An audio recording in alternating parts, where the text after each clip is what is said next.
Welcome to the deep dive. Today we're heading over to Japan, specifically the sandy beaches in the west and south. That's right, we're looking at plastic pollution.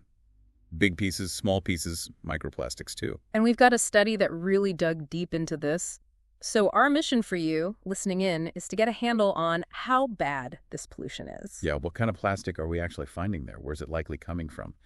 And maybe most importantly, what does this tell us about how this stuff travels around in the ocean? Exactly. It's more than just whether the beaches look nice. It's about the bigger picture, ocean health. Definitely. And the source for this dive is a scientific paper. It's titled Distribution of Microplastics on Sandy Beaches in Western and Southern Japan and Their Fate in the Oceans. Right, and the researchers are from Toyo University, the Japan Fisheries Research and Education Agency, and the National Institute of Advanced Industrial Science and Technology, AAS, I think. They covered a lot of ground, 19 different beaches, all the way from the Sea of Japan coast down to, well, the very western tip of Japan, Yonaguni Island. Which faces the East China Sea. So they got beaches bordering different seas, Sea of Japan, East China Sea, even areas near the Sea of Okhotsk in the Pacific. A really broad look. Now, here's something interesting they found right off the bat. The most common, larger piece of plastic maybe wasn't what you'd immediately expect. Yeah, it's a bit surprising. And where they found it gives us some clues. Okay, let's get into that. But first, just the overall picture. How widespread is this? Well, the headline is, almost everywhere they looked. Pretty much all 19 beaches had some level of marine litter. Contamination was widespread. And in some spots, the amount was just, huge. That Yonaguni Island figure. Oh, yeah. The peak density they found there was 604,600 pieces per cubic meter of sand. And that's just in the top 2 centimeters? Exactly. Just the surface layer. Think about that. Dig a hole maybe the size of a shoebox, just barely scraping the surface, and you could find potentially hundreds of thousands of plastic bits. That really drives home the scale, doesn't it? It really does. And breaking down what they found, that most common larger artifact, it was polystyrene foam, styrofoam. Which is interesting. You mentioned it was surprising. Well, yeah, because while it's used for lots of things, it's not like a major material in Japanese fishing gear or practices. Right. So its prevalence is a bit of a head scratcher. The second most common thing was just plastic fragments, broken bits of larger items. Less surprising, maybe. But that dominance of polystyrene foam, it really makes you ask, where's all this foam coming from? How does it get to all these different beaches? It does point towards, potential issues with waste management elsewhere, maybe land-based sources in other parts of Asia where foam is used a lot in packaging, insulation, that kind of thing. And it travels. And the study also found big differences between locations, didn't it, in terms of how much plastic and what kind of plastic? Huge differences, which straight away tells you it's not one single source dumping everything everywhere. It's complex. Different beaches, different stories. So let's look at those geographical differences. They compared beaches facing the Sea of Japan with those facing the East China Sea. And the contrast in the weight of the plastic was really stark. Beaches facing the East China Sea, places like Okinawa, Ishigaki, Iriomote, Yonaguni, had way more plastic by weight. How much more? The average was around 885 grams per cubic meter on those East China Sea beaches. Compare that to the Sea of Japan side Tsushima, where it was only about 40 grams per cubic meter. Wow, that's more than 20 times the weight. Yeah, a massive difference. And the types of plastic followed that split, too. Pretty much. Yeah. Sea of Japan side, plus Kunamoto, interestingly, polystyrene foam was dominant. But on those western islands facing the East China Sea, it was mostly plastic fragments. Except for Yonaguni. Except for Yonaguni, yeah. Polystyrene foam was king there again. It keeps standing out. Which brings us to this curious case of polystyrene foam size, as the study put it. They actually measured the pieces. Meticulously. They measured the major axis, basically, the longest dimension of each foam bit. And they found differences there, too. Significant differences depending on where they were collected. Like how? Well, the foam around Yonaguni, for instance, was a different size profile compared to Shimane, Tsushima, and even Okinawa. Okay. And Tsushima Island's foam.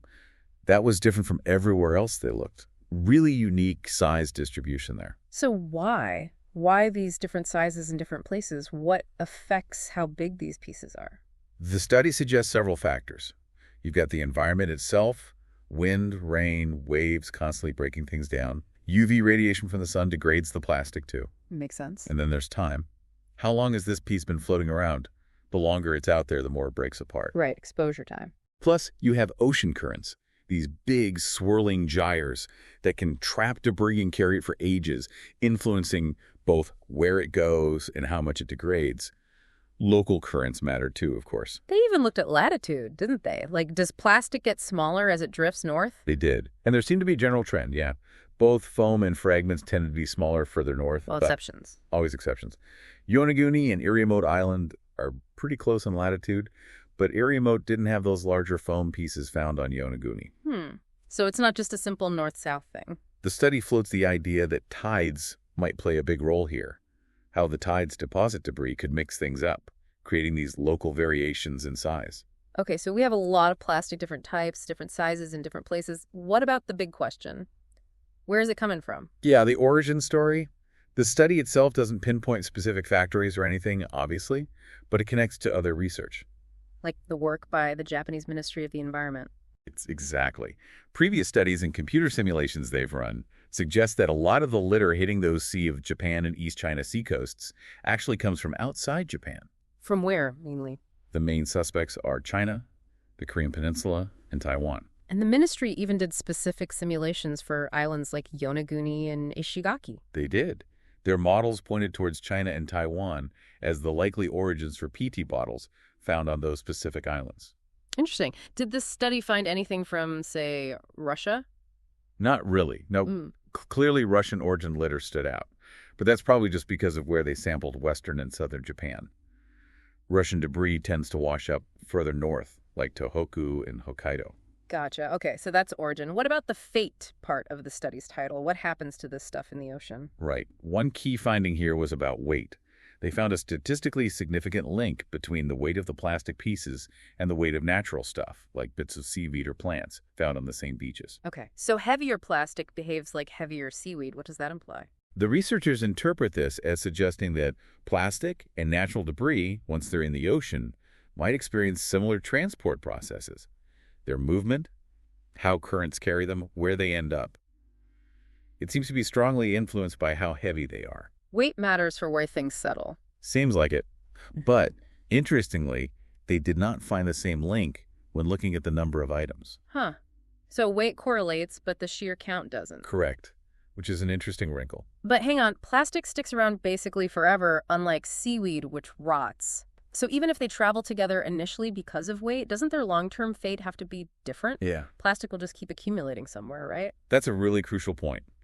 Yes, their initial movement might be similar based on weight, but plastic's persistence means its ultimate fate, where it ends up permanently, is very different. The lack of correlation in numbers might hint at how smaller, lighter bits of plastic versus natural stuff get scattered differently by winds and surface currents, perhaps. It's complex. Fair enough. Now, were there any beaches that were actually clean or cleaner? Yes, thankfully. A few places had very little or almost no plastic detected. Kodogahama Beach, Tsuchida Beach, Hoshisunohama Beach were mentioned. And why were they cleaner? The study suggests these are probably popular resort beaches that get cleaned regularly. Ah, so human intervention can make a difference, at least locally? It seems so. It shows what active management can achieve. I walked on a beach not long ago, and just the amount of tiny plastic bits mixed in the sand was shocking. It makes you appreciate the effort involved in keeping some places clean. True. What about the Kumamoto site? That was low too, right? Yeah, Yunoko Beach in Kumamoto. Its location seems key. It's inside an inner bay, the Yatsushiro Sea, so it's likely more sheltered from the main flow of pollution coming in from the open ocean. Okay, so location and cleaning efforts matter. How do these findings stack up against studies in other nearby places? Did they compare? They did. They looked at a study done nearby in Yamaguchi Prefecture, near Shimane and Tsushima. Similar microplastic levels, so some consistency there for that specific region. What about across the sea, like South Korea? Ah, interesting comparison. This study found, on average, higher numbers of plastic artifacts on the Japanese side compared to what's reported for South Korea. Which backs up those ministry simulations again. Exactly. Yeah. The models predicted more litter would end up washing ashore in Japan than on the Korean peninsula, and these findings seem to support that. Fascinating. Okay, what about Taiwan? It's west of those far western Japanese islands. Right. Research on Taiwan's northern coast actually reported much lower microplastic densities than this study found on the nearby Japanese islands, like Ishigaki and Yonaguni. So less plastic on Taiwan itself, but maybe its plastic is heading towards Japan. That's the suggestion. Ocean currents, like the Kuroshio Current and the China Coastal Current, could be acting like a conveyor belt, carrying plastic waste away from Taiwan and towards those westernmost Japanese islands. Wow, that's a stark image, a plastic conveyor belt. What about South China? Studies there reported similar numbers of microplastics per area compared to this Japanese study. But here's the catch. That's always a catch. Yeah. The plastic found in South China was overwhelmingly tiny, mostly less than 1 millimeter. This Japanese study focused on stuff bigger than 1 millimeter. So if you count the bigger pieces too, Japan might actually have more plastic overall. Potentially, yes. It suggests the contamination level on Japanese beaches might be higher when you consider these larger visible fragments and foam pieces included in this study. And one last comparison, Palau, way out in the Pacific, where Japanese litter might drift. Similar situation there. Studies reported comparable densities, but again, mostly for smaller size ranges than this study looked at. So once more, it hints that Japan might have a higher burden specifically of this larger 1 millimeter plastic debris. Okay, so let's try and pull this all together. What are the main takeaways from this deep dive? Well, first, it's clear Japanese sandy beaches are significantly impacted by marine litter, a lot of it. And much of it seems to be coming from outside Japan. The evidence strongly points that way, yes, likely from neighboring countries. Second, the types of plastic dominating that polystyrene foam and the fragments probably reflect the main economic activities, like fishing maybe, but also broader consumer waste in the source regions. And the size differences. That suggests that the longer plastic drifts, the more it breaks down. Time in the ocean seems correlated with size reduction. Right. So, to recap for everyone listening, we've seen Japanese beaches across a really wide area are facing a serious plastic problem. Polystyrene foam and plastic fragments are the big issues, likely originating from neighboring countries. Ocean currents, time adrift, they all play a role in where it goes and how small it gets. And don't forget, the weight it seems to really matter for how both plastic and natural debris move around in the sea. A key factor. So this leaves us with a pretty critical question, doesn't it? Something for you to really mull over. Yeah. When you consider this sheer volume, this persistence of plastic washing up day after day, Yeah. what are the real long-term ecological impacts for the marine life, the coastal habitats, and potentially for us? And flowing from that, what actions actually matter most? On an individual level, sure, but also internationally. What's critical to start tackling this huge ongoing challenge?